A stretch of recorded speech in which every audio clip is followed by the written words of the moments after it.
철탑에 대해서 이야기를 좀 해보죠. 철탑은 지지물이죠.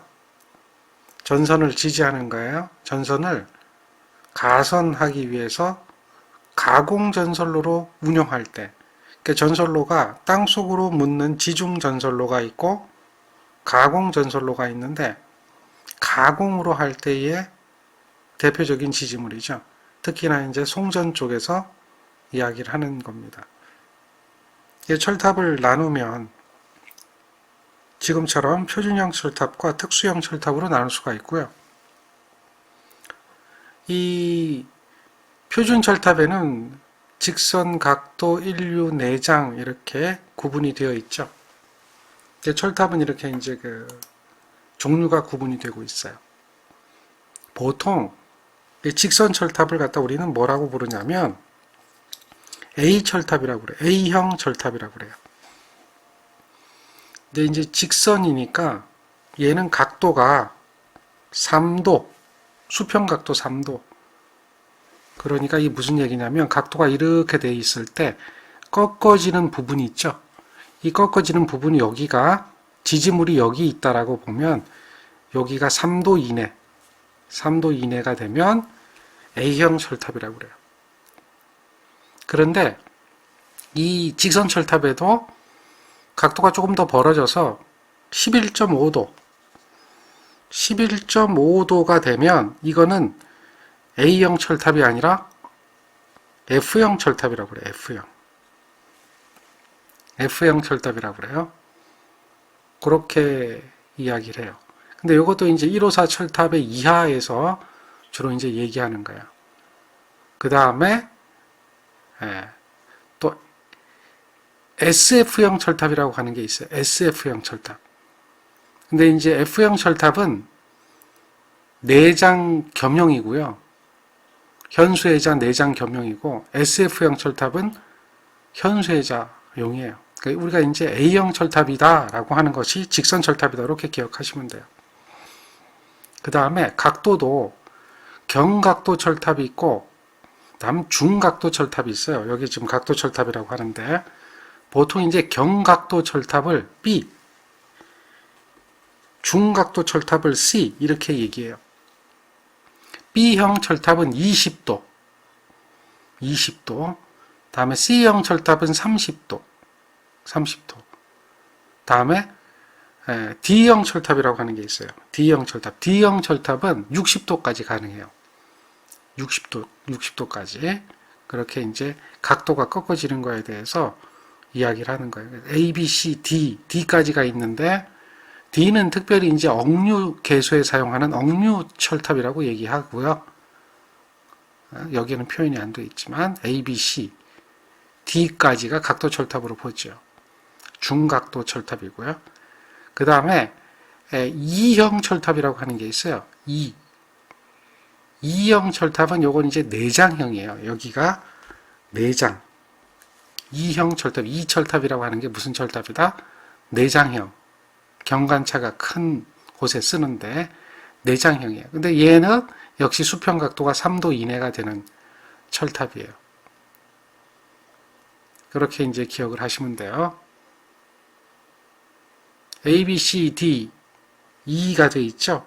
그 다음에 F형 여기 나와 있죠. F형. 이렇게 이제 철탑을 얘기해요.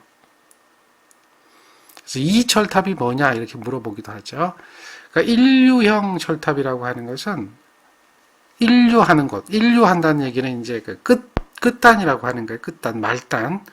그런 곳에 사용하는 것을 인류 철탑이라고 그래요. 그래서 철탑을 분류할 때 직선, 각도, 인류, 내장, 그 다음에 또 수평 각도를 따지지 않고 선로에서 10기 이하마다 1기의 보강형 철탑을 설치한다. 뭐 이럴 때 보강 철탑 뭐 이런 것이 있어요. 그래서 철탑의 종류는 크게 나누면 직선, 각도, 인류, 내장, 보강 이렇게 나눠서 이야기를 해요. 철탑에 대한 기본적인 종류를 이야기하는 거죠. 이것은 이제 우리가 이렇게 분류할 때는 얘는 목적에 의해서 우리가 분류를 한 거예요. 사용 목적이 뭐냐? 목적에 의해서 분류를 한 거예요. 그리고 보통 이제 철탑과 철탑 사이의 거리를 우리는 경관이라고 하는데 그걸 표준 경관이라고 그래요. 그 표준 경관은 판단 기준에서 그 법규라고 하는 것이 되겠죠. 그 판단 기준에서 배우게 되는데 250m, 300m, 400m 이렇게 또 구분하고 있어요. 그리고 거기에 뭐 제1종 특고 보안공사, 제2종 특고 보안공사 뭐 이렇게 보안공사에 따라서 이제 경관도 좀 달라져요. 그래서 철탑을 세우게 될 때 철탑과 철탑 사이의 거리를 경관이라고 얘기하고요. 그 경관이 일반적으로 이제 250이다, 300이다, 400이다.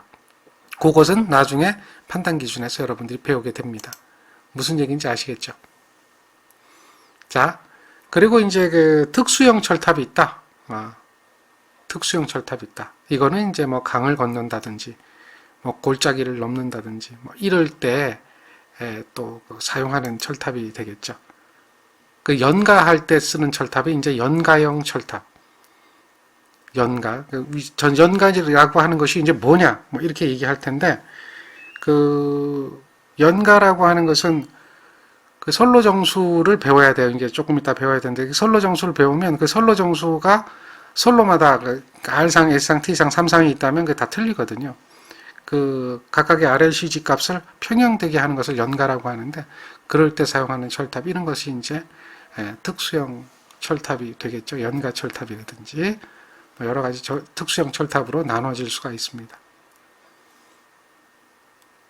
그리고 철탑에 대한 그 종류를 우리 형태상 뭐 이렇게 분류한다라고 얘기하는데, 자, 이게 이제 철탑의 종류가 나와요. 사각철탑, 방형 철탑, 우두형 철탑, 문형 철탑, 다음에 회전형 철탑, MC형 철탑이라고 얘기 나오죠. MC형 철탑. MC는 영어로 보세요. 모터 콜럼버스라고 하는 거예요. 모터 콜럼버스. 문형은 겐츄리. 오히려 겐츄리라는 말을 더 많이 써요. 겐츄리 타워 뭐 이렇게 얘기하는데, 겐츄리라고 하는 형태에 대한 용어를 더 많이 씁니다. 이런 종류가 있어요. 그래서 철탑의 종류에 대한 것이 크게 나누면 한 6가지 정도로 구분이 되고 있죠. 요렇게. 요게 철탑입니다. 그래서 요거는 요 모양을 보고 시험 문제, 실기 시험 문제에서 이러한 철탑이 뭐냐라고 이제 물어보기도 하고요. 이러한 철탑이 뭐냐 물어보기도 합니다. 그런 식으로 해서 시험 문제 출제가 된 적이 있어요. 그래서 여기 이제 그 형태상 분류를 해보면 이렇게 6가지가 된다. 사각철탑이라고 하는 것은 말 그대로 사각입니다. 사각형, 정방형이에요. 그러니까 여기가 정사각형이라는 거죠. 정사각형으로 되어 있는 것이다. 그래서 얘는 가장 많이 쓰고 있는 것이다. 뭐 이렇게 되어 있고요. 일반적으로 2회선용으로 주로 많이 쓰고 있죠. 방형 철탑. 여기 이제 요거는 회선이 요쪽에 1회선, 요쪽에 1회선, 2회선이 있는 게 보이죠? 요게 이제 방형 철탑이에요. 근데 사각을 하면은 정방형이라고 얘기하는데, 정방 하면은 이제 사각형을 얘기하잖아요. 근데 방형 하면은 이제 직사각형을 얘기해요. 그래서 여기가 직사각형으로 되어 있는 것을 우리는 이제 방형 철탑이라고 해요. 1회선 철탑에 주로 사용하고 있죠. 그래서 여기는 가공지선이 2개가 있죠. 이렇게 여기 가공지선이 2개가 있고 RST 3상 1회선이 되어 있는 구조가 되겠죠. 1회선 철탑입니다. 그리고 다음에 문형 철탑, 겐츄리라고 하는 거죠. 문 모양으로 되어 있어요. 문 모양으로. 이렇게 문 모양으로 되어 있어요. 그래서 갖다 우리는 겐츄리 타워라고 많이 부르는 문형 철탑이 있습니다. 주로 이제 이러한 철탑은 전철, 우리 전철 보면 많이 쓰고 있죠. 경부고속철 뭐 이런 곳에 많이 쓰고 있습니다. 문형 철탑. 또 송전선로나 배전선로에서 변전소 또는 발전소에서 인출하는 부분이나 인입하는 부분에 주로 이런 그 겐츄리를 많이 써요. 발전소에서 밖으로 나갈 때, 들어올 때, 뭐 이럴 때, 변전소도 마찬가지죠. 인입 및 인출할 때 겐츄리 타워를 많이 씁니다. 그 다음에 우두형 철탑이라고 하는 게 있어요. 이 우두라고 하는 뜻 자체는 뭐냐면, 우는 소자를 쓰고요. 두는 머리예요. 그래서 소머리 형상을 가지고 있는 그러한 형태의 철탑이다. 모양이 일회선 철탑인데 소에 뿔이 나 있죠. 그런 형태로 된 철탑을 우두형 철탑, 우두형 철탑이라고 해요. 주로 이제 이것은 일회선 철탑인데요. 역시 그 소뿔 모양에 있는 부분에 가공지선이 뇌서지로부터 전선로를 보호하기 위한 가공지선이 2개가 있는 형태가 되겠죠. 그래서 얘는 주로 이제 뭐 산악지역 이런 곳에 일회선으로 송전할 때 사용하는 그런 철탑이 되어집니다. 그 다음에 같은 우두형 모양 비슷하게 생겨 있는데요. 회전형 철탑이라고 하는 게 있어요. 근데 회전형 철탑은 이게 90도 돌아가 있습니다. 얘는 돌아가 있지는 않죠. 근데 얘는 90도 회전되어 있는 형태다. 그러니까 철탑의 앞 밑에서 90도 회전한 철탑을 우리는 회전형 철탑이라고 불러요. 회전형 철탑. 그래서 요것이 이제 회전, 요 모양을 보시면 돼요. 그리고 MC 철탑이라고 하는 게 있습니다. MC 철탑. MC 철탑이라고 하는 것은 이거는 이제 모터 콜럼버스사에서 만든 철탑입니다. 그래서 모터 콜럼버스 철탑이라고 그래요. 모터 콜럼버스가 있어요. MC 이렇게 얘기하는데요. 얘는 이제 그 철탑을 경량화할 수 있고 또 운반 조립에 용이하게 되어 있고요. 또 강재료가 적게 들고 또 원형 단면을 사용하기 때문에 풍압 하중도 적은 그런 형태의 철탑입니다. 이것을 이제 MC 철탑이라고 그래요. 콘크리트 충진 강관 철탑이라고 부르기도 해요. 근데 MC 철탑 이렇게 부릅니다. 그렇게 좀 기억을 하시고요. 이제 철탑에도 굉장히 많은 어떤 그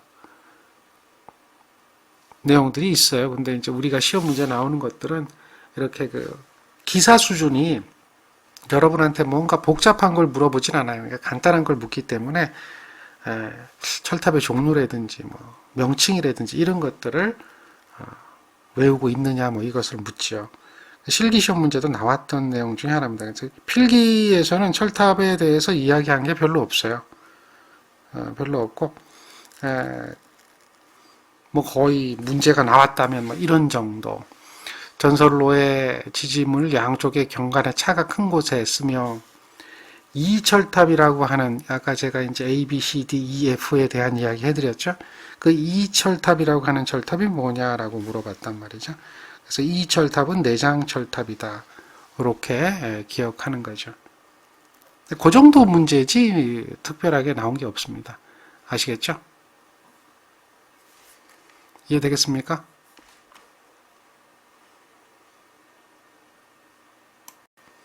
철탑에 대해서 몇 가지 봐야 될 사진들이나 뭐 참고 자료들입니다. 한번 참고로 보시면 됩니다. 여기 보면 이제 철탑의 기초가 보이죠? 철탑의 기초입니다. 보입니까? 이 부분이죠.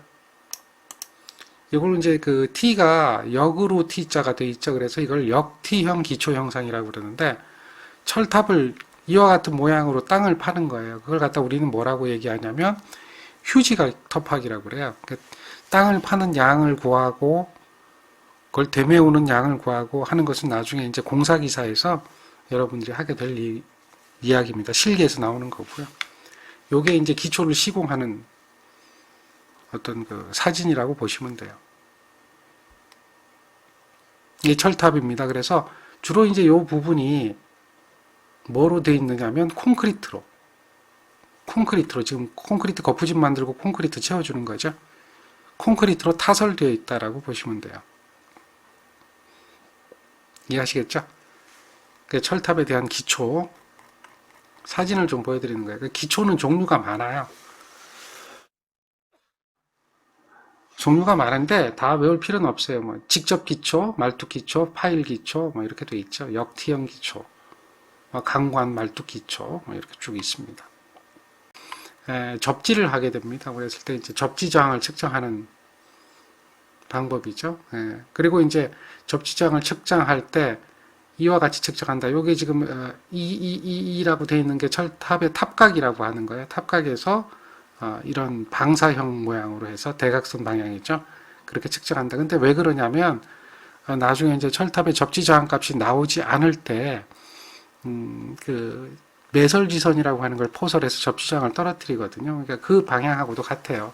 그래서 이것이 이제 분포 접지 형태로 되어지는 거죠. 나중에 배우게 됩니다.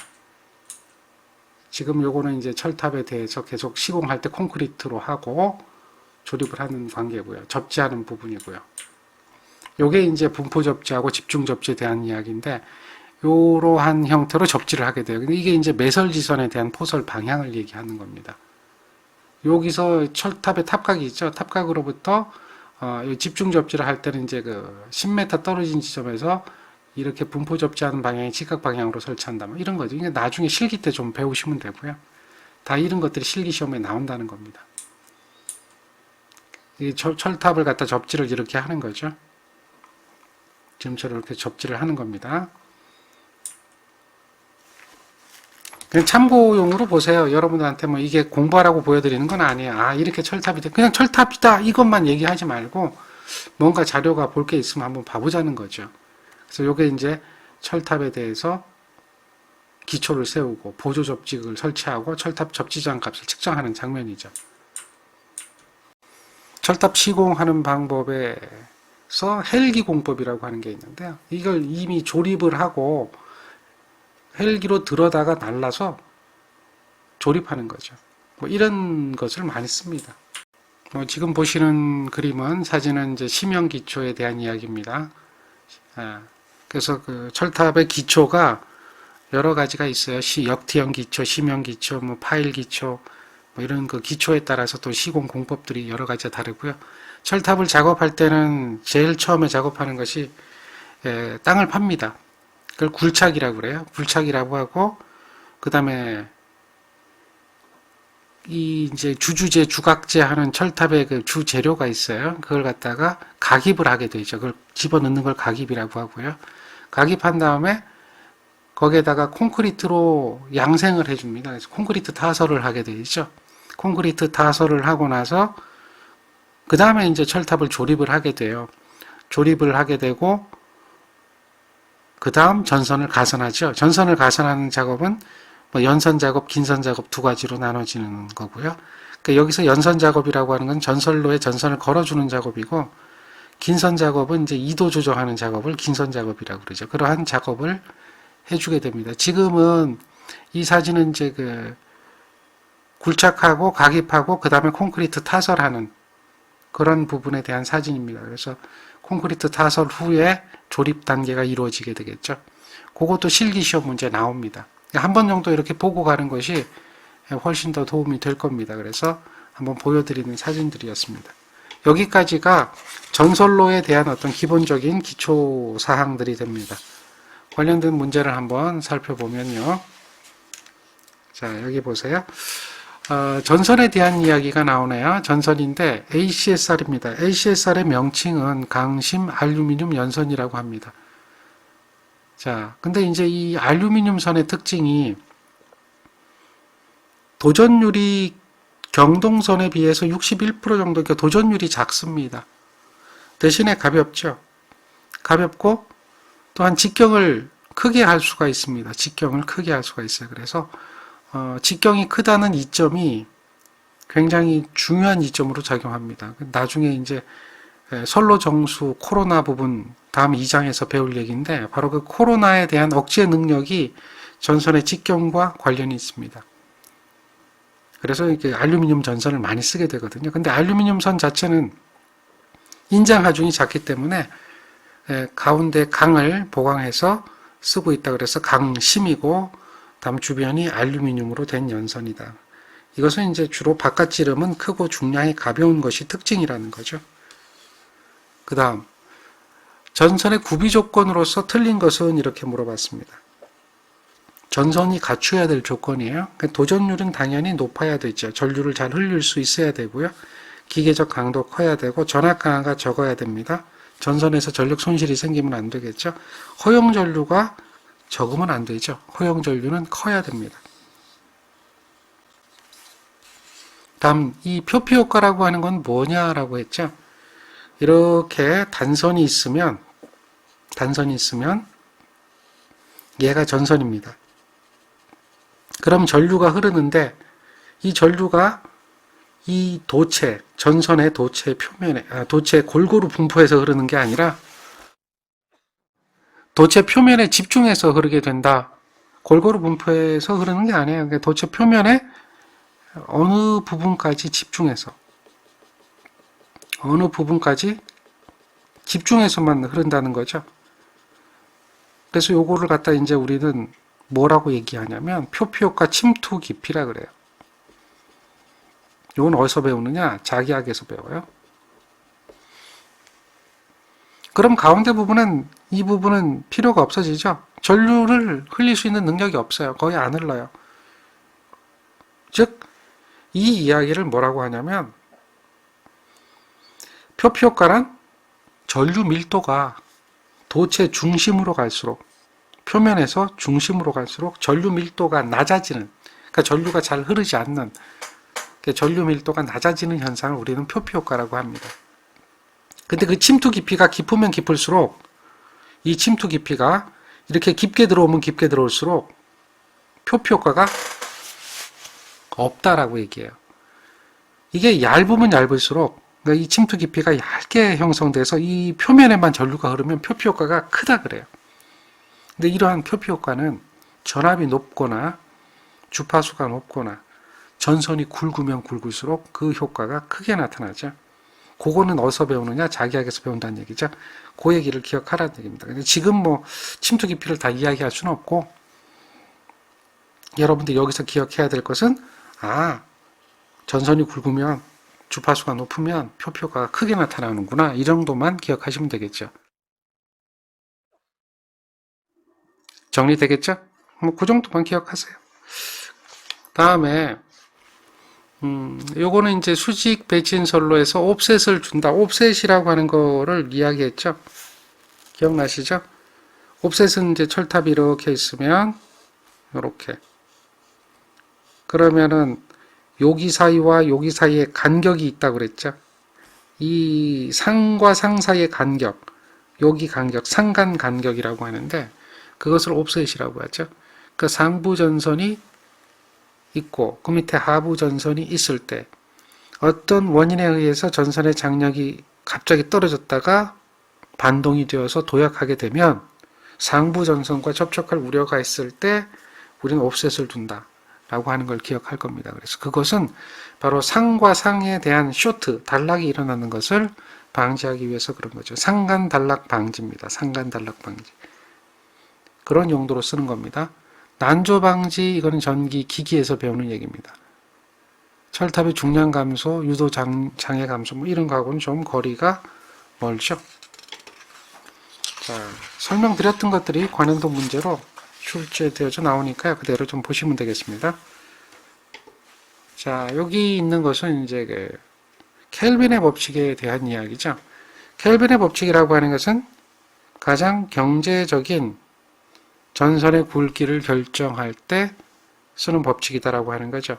스틸의 식이라고 하는 게 있었죠. 스틸의 식이라고 하는 것은 가장 경제적인 송전 전압을 결정하는 것을 이야기하는 거죠. 그래서 가장 경제적인 전선의 굵기를 결정하는 것을 우리는 켈빈의 법칙이라고 한다. 그 다음에 요거는 우리가 2도 계산할 때 합성하중 이야기하는 거죠. 기억나시죠? 이렇게 있으면 하절기, 동절기로 나눌 수 있는데 하절기는 여기에 이렇게 작용하는 것이 W 풍합하중이라고 그랬죠. 2.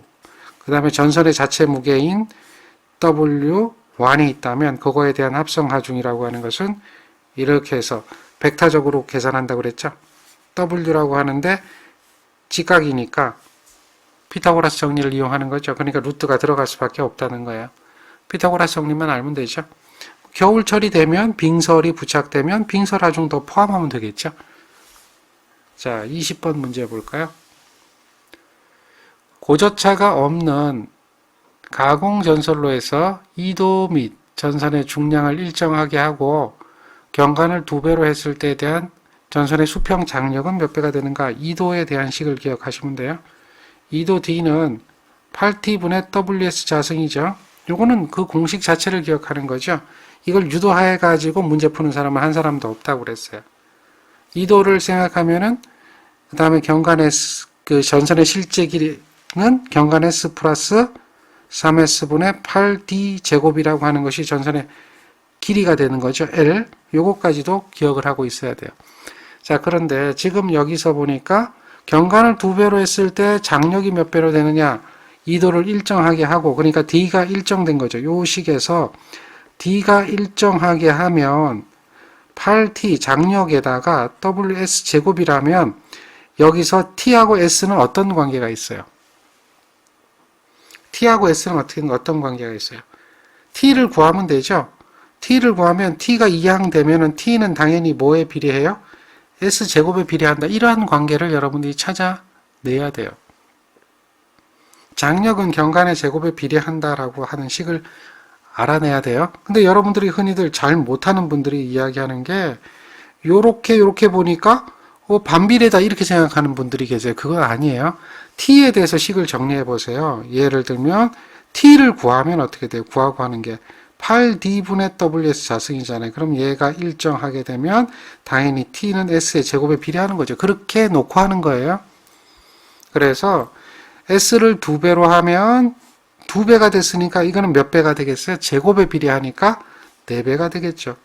그런 어떤 비례 관계만 아시면 돼요. 회로 이론에서 우리 비례 문제 푸는 거 배웠죠? 그대로 보시면 돼요.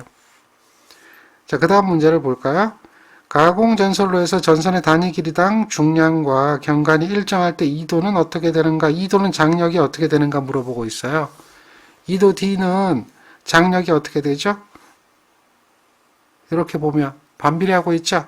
그 전선의 장력에 반비례한다라고 하는 것이 2도 D에 대한 식이 되고 있습니다.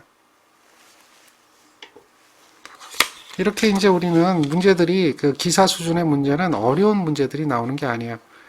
대부분 이 틀을 벗어나지 않고 있어요. 그리고 이거보다 좀 더 복잡하게 나온다라고 하면 그거는 여러분한테 100점 맞지 말라고 나온 문제라고 생각하시면 돼요. 그러니까 이 정도만 하면 합격권에는 충분히 들어간다. 이거를 못 해가지고 합격권에 못 들어가는 거예요. 자, 2도를 구하라. 그럼 이걸 못 구해서 합격권에 못 들어가는 거예요. 2도 D는 어떻게 될까요? 8T분의 WS 자승이죠. 근데 문제는 얘 T가 장력이라고 그랬는데요. 여기는 인장하중과 안전율로 주어졌죠. 이걸 기억해야 돼요. 즉 장력 T는 인장하중을 10210을 안전율 2.2로 나눌 때 걔가 장력이 된다는 거죠. 이거를 설명해 드렸죠. 기억하고 있어야 된다는 거죠. 그래서 2도를 구하라 그러면 800에 10210에 2.2 이걸 곱해주고요. 그 다음에 W가 1.11이라고 주어졌죠. 경간이 얼마입니까? S가 300이죠. 제곱입니다. 그래서 요거 계산기 누르면 2.7이라고 나오게 돼 있어요. 자, 이거 계산기 못 누르면 이야기가 안 되는 거고요. 계산기 충분히 누를 수가 있겠죠. 뭐 특별한 기법이 있는 건 아니죠. 특별한 기법이 있는 거 아니고 그냥 그대로 눌러주면 돼요. 그대로 분수부터 누르면 되죠. 1.11 누르고요. 곱하기 얼마예요? 300에 제곱하면 되겠죠. 그 다음에 밑으로 내려서 8 곱하기 하고요. 다시 분수 눌러주면 되죠. 자, 그 다음에 10210 이렇게 집어넣고요. 요 밑에다가 2.2. 자, 이 움직이는 것은 화살표 키로 움직이면 되죠. 분수는 여기 있죠. 조그만 단추. 요거 분수 단추죠. 여기 있는 거. 그렇게 해서 는 누르면 되죠. 2.7이 나오죠. 2.69. 만약에 이게 이렇게 계산기가 안 된다 그러면 전에도 이야기 해드렸죠. 항상 모드를 봐라. 또 셋업을 봐라. 모드를 보고 셋업을 보란 얘기죠. 기본적인 모드는 모드 1번이 기본인 거고요. 셋업을 눌렀을 때 지금처럼 나오는 것은 수학적인 개념입니다. 그래서 메스아이오라 그러죠. 1번을 선택하고요. 답도 메스아이오 1번을 선택하시면 기본적인 것들이 계산되어진다. 그러니까 분수가 눌러지죠. 이것들은 여러분들 회로 이론에서 이야기 많이 해드렸던 것들입니다. 그래서 그런 것들을 잊어먹지 않도록 하고 계셔야 돼요. 계산기 못 눌러서 틀리면 안 된다는 거죠. 자, 경관이 200입니다. S가 200이죠. 자, 근데 사용 전선의 길이는 경관보다 몇 미터 더 길게 하면 되는가라고 했고요. 그러니까 무슨 얘기예요? 전선의 길이는 S보다 몇 미터 더 기냐? 3S분의 8D 제곱만큼 더 길다. 우리가 계산해야 되는 것은 요걸 구하라 이 이야기가 되겠죠. 근데 경관은 알고 있고 이도는 모르니까 이도를 계산을 해야 되는 거예요. 단 전선 1m의 무게당은 이만큼 이만큼이다. 인장 하중이. 그리고 안전율이 이거라고 했을 때 이도를 계산해야 돼요. 그럼 먼저 2도 계산이 돼야 되니까 2도 D는 어떻게 된다? 8T분의 자 인장 하중이 4000이라고 돼 있으니까 안전율이 2라고 했으니까 이렇게 해서 장력을 계산해 줘야 되겠죠. 8T분의 WS 자승 1m의 무게가 2.0이고 경관이 200이죠. 그래서 200에 제곱을 하면 2도가 나오는데요. 5m 나옵니다. 그러면 3S분의 8D 제곱을 구해야지 되는 거죠. 그만큼 더 길게 된다. 3의 200m분의 8배 2도가 5의 제곱이 되겠죠. 얼마나 더 길어지는가? 0.3333 이렇게 더 길어질 겁니다.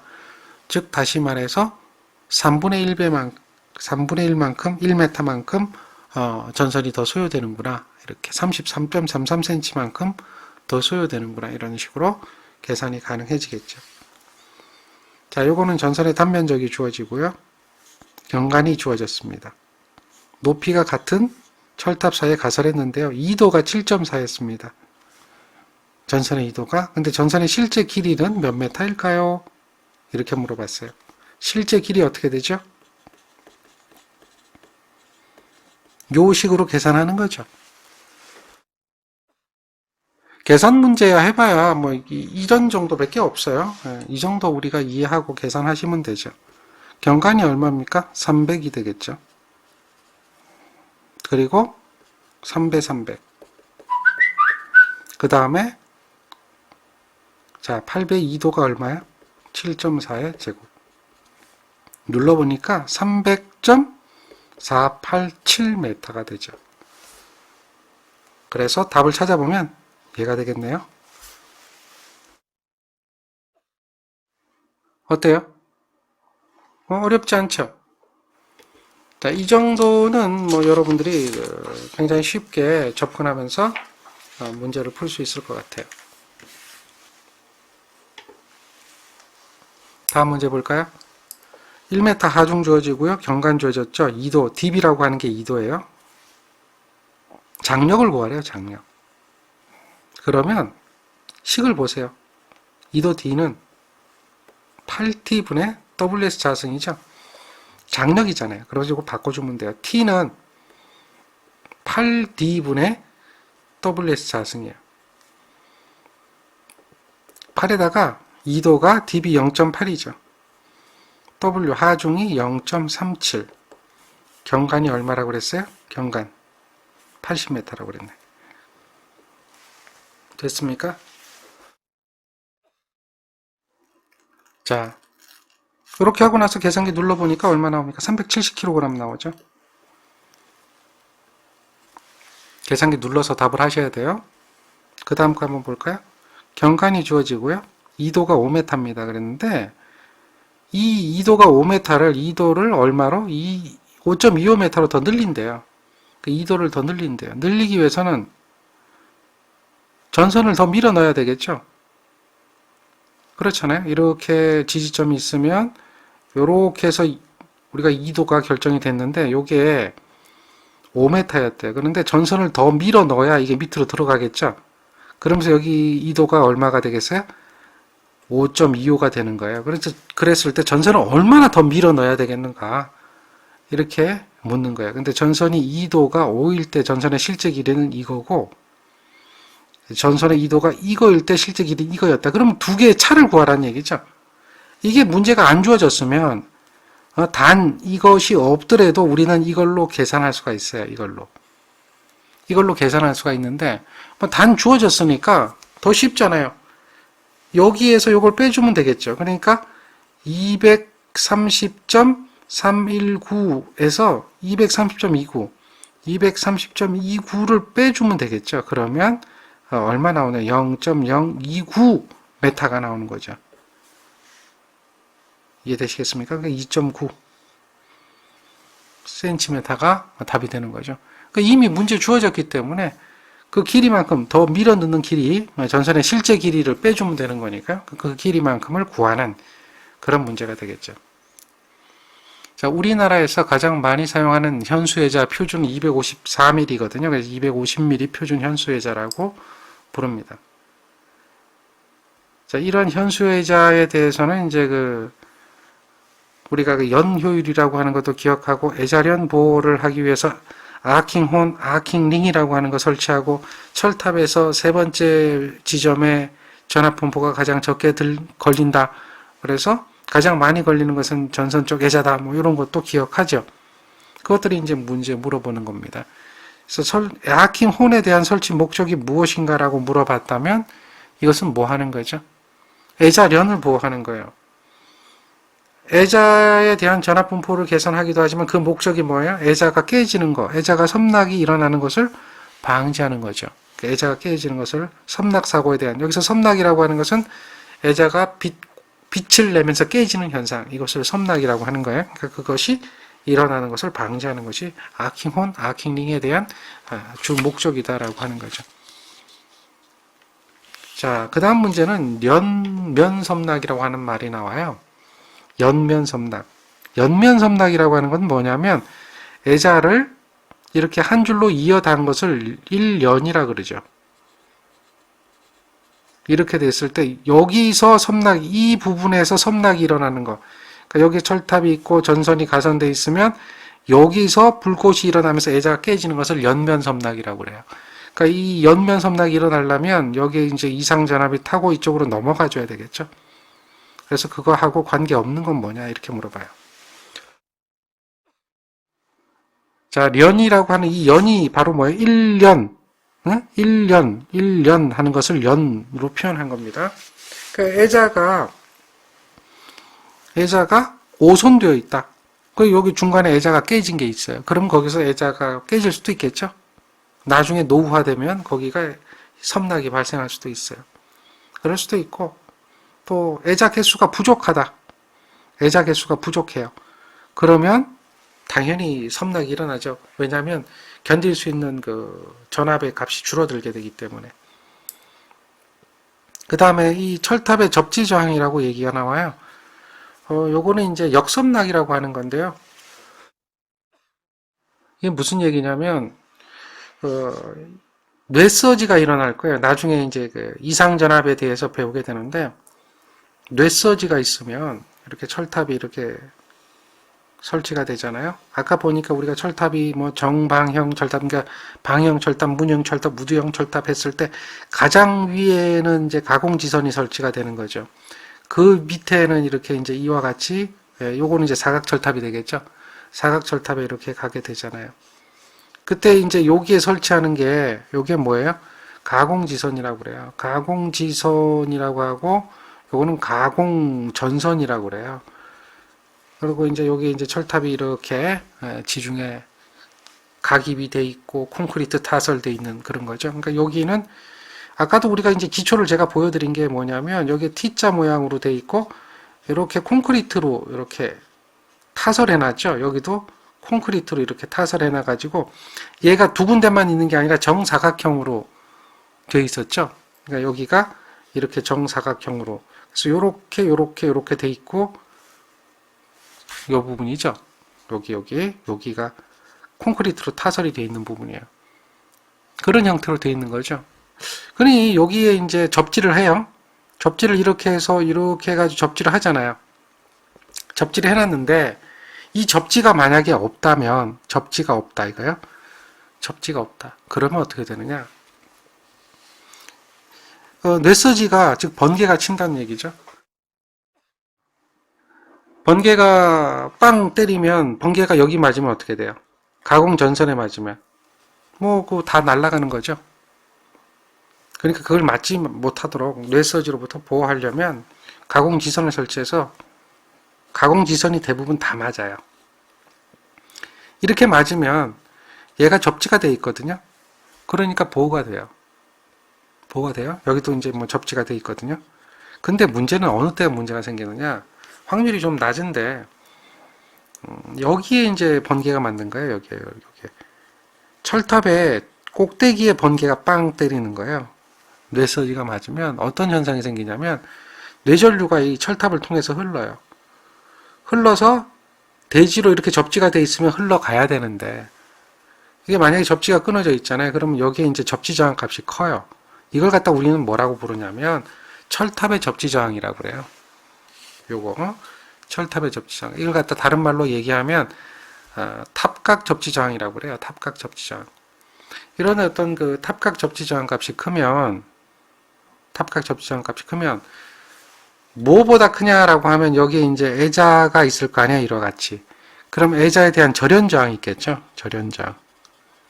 절연 저항이 있으면 절연 저항하고 결국 무슨 얘기냐면 여기서 이제 이쪽에 접지 저항, 애자 절연 저항 이렇게 연결돼서 전선이 가게 될 거 아닙니까? 접지 저항도 있고요. 그럼 두 개가 병렬 연결되는데 이 저항값이 크면 이 뇌서지는 저항값이 작은 쪽으로 흘러가 버리는 거예요. 이 저항값이 작으면 이쪽으로 다 흘러올 거고요. 그러니까 철탑의 접지저항하고 굉장히 밀접한 관계가 있게 되죠. 그래서 이 저항값을 줄이기 위해서 아까 여러분한테 잠깐 보여드렸듯이 이렇게 분포 접지를 하게 돼요. 철탑의 탑각에서 방사형으로 매설지선을 포설하고 여기서 10m 떨어진 지점에 직각 방향으로 다시 집중 접지하죠. 매설지선을 포설하는 방식으로 해서 분포 접지와 집중 접지를 하게 된다. 분포 접지와 집중 접지를 하게 된다라고 하는 것을 우리가 알 수가 있었죠. 그게 이제 철탑에 이러한 접지를 하는 것은 철탑의 탑각 접지장 요것을 갖다가 감소시키기 위해서 접지를 하는 거거든요.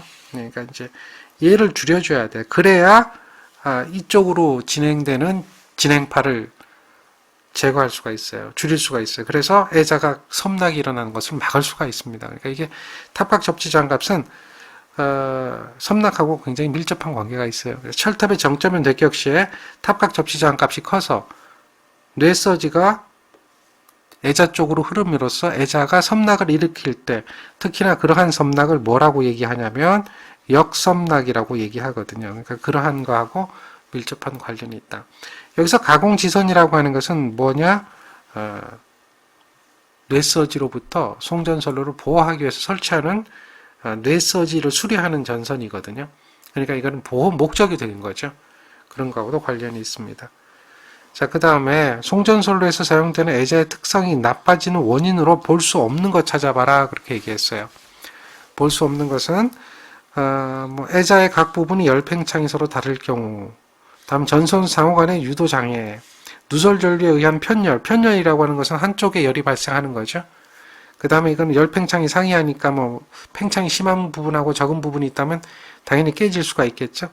시멘트의 화학 팽창, 동결 팽창 이것도 깨지는 원인이 되겠죠. 이런 것들은 원인이 되는데 유도 장애는 애자의 특성하고는 크게 관계가 없다라는 거죠. 자, 애자에 대한 염해 대책, 염해라고 하는 것은 뭐냐면 염분이에요. 염분, 소금에 의해서 염해가 일어나려면 전선로가 어디에 있어야 되냐면 바닷가 부근에 있을 때 이야기가 되겠죠. 그러면 이제 염분기가 올라와서 애자에 또 각종 가선 금구류의 염분이 이렇게 점착을 하게 돼요. 이게 계속 눌러붙게 되죠. 그러므로 해서 애자 표면에 대한 절연 저항이 떨어지게 되고 결국 그것으로 인해 가지고 섬락이 발생하게 되는 문제들이 생기거든요. 그러니까 이러한 염해 대책의 가장 경제적이고 용이한 방법은 바로 뭐냐? 애자를 씻어내야 돼요. 그러니까 이제 그 헬기를 띄워가지고 살수를 하게 되죠. 살수를 해서 염분을 세척하는 겁니다. 그래서 그것이 가장 경제적인 그리고 용이한 방법 중에 하나가 애자 세척하는 방법이 있어요. 그것이 되는 겁니다. 여기 이제 발수성 시료 애자를 바른다고 그래가지고 발수라고 하는 것은 이제 물이 이게 묻지 않도록 하는 것을 발수라고 하잖아요. 근데 그거하고는 전혀 관계가 없다는 얘기죠. 과절연을 하더라도 마찬가지로 염분은 이렇게 점착을 하게 되어 있죠. 설비를 옥내한다라고 하는 것은 사실 굉장히 좀 버거운 이야기죠. 그러니까 애자를 세척하는 것이 가장 경제적인 방법이다라고 하는 겁니다. 실제 사진을 보면 헬기 띄워서 애자에다가 제트 스프레이 가지고 세척하는 거, 살포하면서 살수한다고 그러죠. 세척하는 부분의 사진 등을 볼 수가 있습니다. 그 다음 4개를 한 줄로 이어단 현수회자에 대한 것은 전압이 몇 볼트 정도 되겠느냐 묻는 거죠. 4개 정도면은 요거는 이제 66 정도가 되겠죠. 2개 내지 3개면 22입니다. 요게 2개 내지 3개. 1호선은 9개 내지 11개, 19개 내지 23개가 3, 4, 5 정도 되겠죠. 요거는 이제 기본적으로 기억해야 되는 것들입니다. 자, 이해되시겠죠? 자, 이것도 다 설명을 드렸던 거예요. 그냥 설명드린 거 문제를 푸는 겁니다. 그 다음 얘기를 볼까요? 똑같은 문제인데요. 자, 3, 4봅니다. 현수회자 1년의 개수가 몇 개일까요? 여기 19개 내지 23개니까 요 정도 되겠죠? 다음. 가공 송전선에서 사용하는 애자련 중에 전압 분담이 최대인 거. 전선에 가장 가까운 거죠. 다음 거 볼까요? 애자 효율식이죠? 기억하고 있겠죠? 네, 요거 애자 효율식 기억하고 있어야 됩니다. 그 다음에 애자 효율을 계산하는 거예요. 애자가 있는데 건조섬락이 10개인데요. 건조섬락이 10개를 했을 때 590입니다. 근데 1개 건조섬락이 얼마일까요? 물어봐요. 애자 효율이 0.74입니다. 그러니까 0.74는 이렇게 되겠죠. n의 v1의 vn이잖아요. vn은 590이 주어진 거고요. n은 10개입니다. 그럼 요 1 구하는 거죠. 그래서 v1은 10개의 0.74에다가 590으로 해서 이렇게 계산하시면 되겠네요. 요거 계산해 보니까 얼마 정도 나옵니까? 80kV죠. 애자의 건조섬락. 원래 기본이 80 정도 돼요. 요거 계산하는 겁니다. 자, 그런 이야기고요. 그 다음 얘기 좀 보죠. 자, 그 다음 이야기는 보통 송전용 표준 철탑 설계의 가장 큰 하중, 그래서 철탑을 설계할 때 가장 큰 하중은 어떤 거냐 이거예요. 가장 큰 하중을 고려해봐라 이렇게 묻는 거죠. 어떻게 됩니까? 가장 큰 하중이 뭘까요? 가장 큰 하중은 풍압 하중이에요. 바람에 의한 하중이 제일 크게 고려돼야 돼요. 가장 크게 작용해요. 그래서 풍압 하중이 우리가 이제 판단 기준에서 규정을 하고 있죠. 그래서 요게 가장 큰 하중이고 가장 크게 고려해야 된다. 그래서 그걸 고려해서 철탑을 설계한다라고 할 수가 있습니다. 여기까지가 전선로에 대한 기본적인 개념에 대해서 설명을 해드렸습니다. 다음은 이제 선로정수와 코로나입니다. 선로정수. 선로정수가 무언지를 이해하고 그 다음에 그 선로정수를 계산하고 선로정수가 어떤 영향을 미치는지도 우리가 판단을 해봐야 되는 그런 부분의 내용들이 될 겁니다. 자, 요 이야기죠. 선로정수와 코로나. 요거는 잠깐 쉬었다가 계속 진행하겠습니다.